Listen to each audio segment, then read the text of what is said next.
Inilah Injil suci menurut Markus.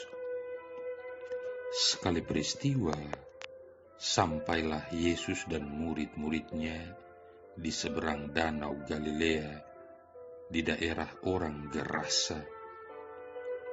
Baru saja Yesus turun dari perahu, datanglah kepadanya seorang yang kerasukan roh jahat dari pekuburan. Orang itu diam di sana dan tidak ada lagi yang sanggup mengikatnya dengan rantai sekalipun.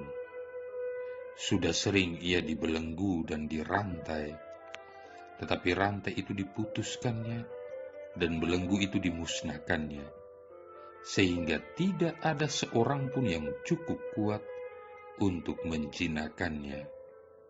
Siang malam ia berkeliaran di pekuburan dan di bukit-bukit sambil berteriak-teriak dan memukuli diri dengan batu.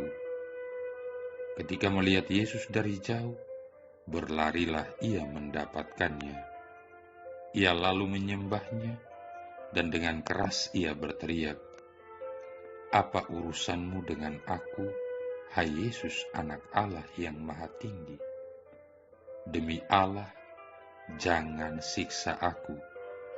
Karena sebelumnya Yesus mengatakan kepadanya, "Hai engkau roh jahat, keluar dari orang ini." Kemudian Yesus bertanya kepada orang itu, "Siapa namamu?" Jawabnya, "Namaku Legion, karena kami banyak." Ia memohon dengan sangat supaya Yesus jangan mengusir roh-roh itu keluar dari daerah itu. Adalah di sana di lereng bukit, sekawanan babi sedang mencari makan. Lalu roh-roh itu meminta kepada Yesus, katanya, "Suruhlah kami pindah ke dalam babi-babi itu, dan biarkanlah kami memasukinya." Yesus mengabulkan permintaan mereka, lalu keluarlah roh-roh jahat itu dan memasuki babi-babi itu. Maka kawanan babi yang kira-kira 2.000 jumlahnya itu terjun dari tepi jurang ke dalam danau dan mati lemas di dalamnya. Maka larilah penjaga-penjaga babi itu. Mereka menceritakan hal itu di kota dan di kampung-kampung sekitarnya. Lalu keluarlah orang untuk melihat apa yang telah terjadi. Mereka datang kepada Yesus dan melihat orang yang kerasukan itu duduk.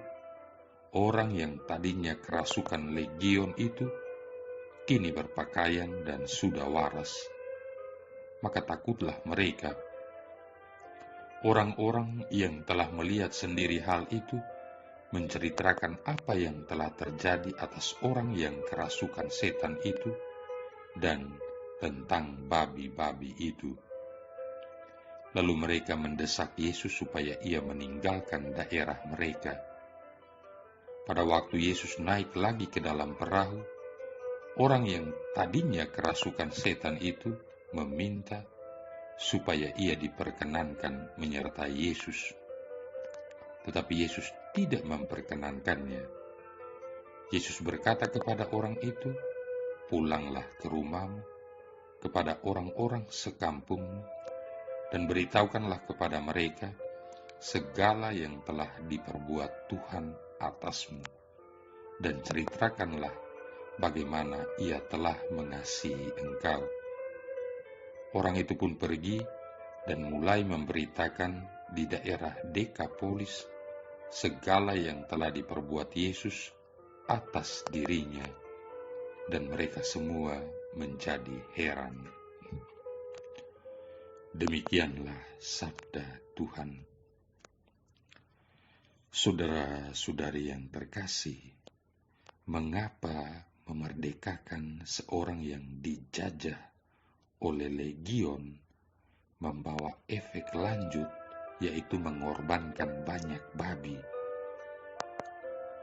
Mengapa Tuhan tidak menyelamatkan baik manusia maupun babi dengan kuasanya?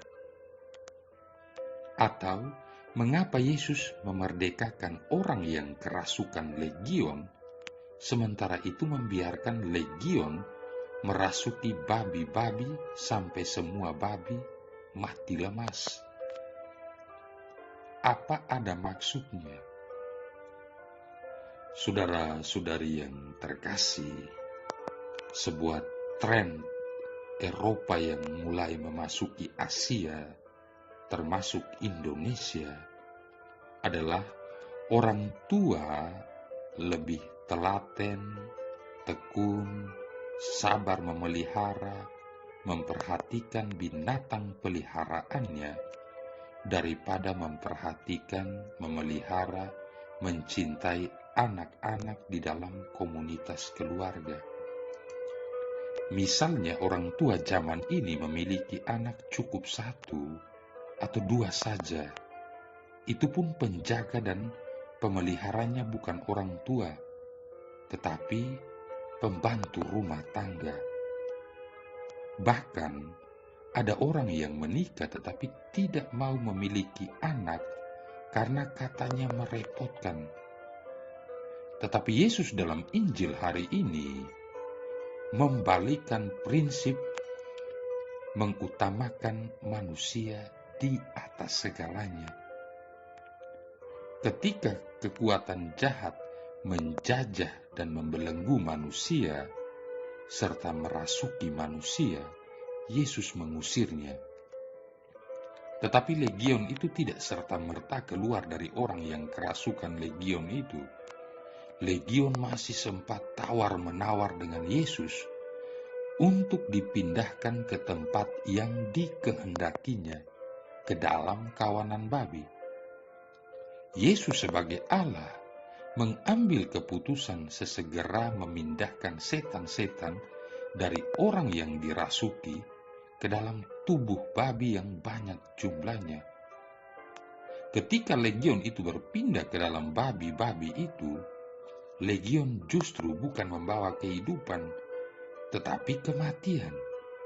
Artinya, legion mempunyai karakter menghancurkan, bahkan mematikan hidup.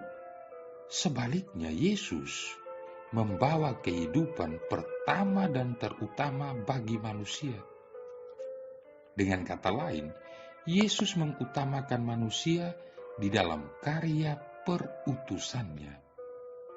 Saudara-saudari yang terkasih, pergeseran sistem pikir karya pelayanan yang mengutamakan manusia daripada binatang ini menyapa kita agar kita tidak mengabaikan perhatian dan cinta kepada sesama di dalam komunitas kita yang lebih membutuhkan karya pelayanan dan perhatian kita.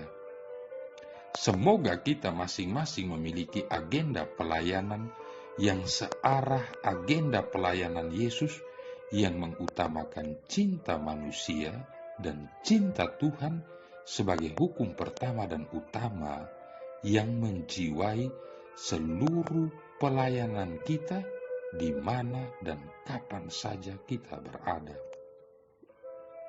Saudara-saudari yang terkasih, di suatu pagi, aktivitas di sebuah klinik sangat sibuk.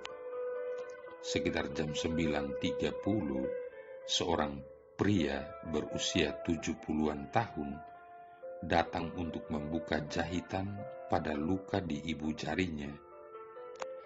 Seorang perawat menyiapkan berkasnya dan memintanya menunggu. Semua dokter masih sibuk. Mungkin dia baru dapat ditangani setidaknya 1 jam lagi. Sewaktu menunggu, pria tua itu tampak gelisah. Sebentar-sebentar ia melirik ke jam tangannya. Perawat itu merasa kasihan. Jadi ketika sedang ada waktu luang, perawat itu menyempatkan diri untuk memeriksa lukanya. Tampaknya cukup baik dan sudah kering. Tinggal membuka jahitan dan memasang perban baru. Pekerjaan yang tidak terlalu sulit. Akhirnya, atas persetujuan dokter, perawat itu memutuskan untuk melakukannya sendiri. Sambil menangani luka laki-laki tua itu, perawat itu bertanya kepadanya, apakah dia punya janji lain sehingga tampak terburu-buru. Lelaki tua itu mengatakan bahwa dia hendak pergi ke rumah jompo untuk makan siang bersama istrinya, dan hal itu biasa dia lakukan setiap hari. Dia menceritakan bahwa istrinya sudah dirawat di sana sejak beberapa waktu. Istrinya mengidap penyakit Alzheimer. Perawat itu menanyakan, apakah istrinya akan marah kalau dia datang terlambat? Dia menjawab bahwa istrinya sudah tidak lagi dapat mengenalinya sejak 5 tahun terakhir. Perawat itu sangat terkejut. Ia bertanya, Bapak masih pergi ke sana setiap hari, walaupun istri Bapak tidak kenal lagi. Lalu sambil menepuk tangan perawat itu, lelaki tua itu berkata, dia memang tidak mengenali saya, tetapi saya masih mengenali dia. Saudara-saudari yang terkasih, ketika orang hidup dalam kasih yang mendalam, orang tidak butuh lagi pengenalan fisik. Yang terjadi adalah orang saling mengerti, orang saling menghargai dengan penuh persaudaraan. Orang tidak lagi melihat kekurangan dan kelemahan yang ada dalam diri sesamanya. Yang senantiasa ada dalam diri orang adalah sikap siap sedia untuk hidup bersama orang yang dicintai itu. Kisah tadi memberi kita gambaran tentang kuatnya cinta itu. Ia tidak peduli apakah istrinya bisa mengenal dirinya atau tidak. Baginya yang lebih penting adalah dia terus-menerus menambatkan cintanya pada kekasih hatinya itu. Ia tetap peduli meski sang kekasih tidak lagi menyapanya seperti sewaktu masih sehat. Tentu saja kita semua ingin memiliki cinta seperti itu. Kita ingin dicintai dengan setulus hati. Kita juga ingin mencintai tanpa syarat. Namun sering kita mengalami kegagalan. Mengapa? Karena hidup kita masih dibalut oleh egoisme. Kita masih mengandalkan kepentingan diri kita sendiri. Kita enggan untuk memiliki cinta yang tulus. Kita mencintai sesama dengan syarat-syarat tertentu yang telah kita pasang. Akibatnya, kita hanya mengarahkan cinta itu untuk diri kita sendiri. Kita hanya ingin bahagia untuk diri kita sendiri. Sebagai orang beriman, tentu kita ingin memiliki cinta yang tulus. Untuk itu, kita mesti mencintai dengan tulus pula. Kita tidak perlu membuat syarat-syarat yang hanya menghambat kita dalam mencintai. Mari kita mencintai tanpa syarat. Marilah berdoa. Allah Bapa kami, sumber kekuatan, kami mohon dengan rendah hati, kabulkanlah doa-doa kami umat-Mu. Berilah kami damai-Mu dalam perjalanan menuju kebahagiaan kekal.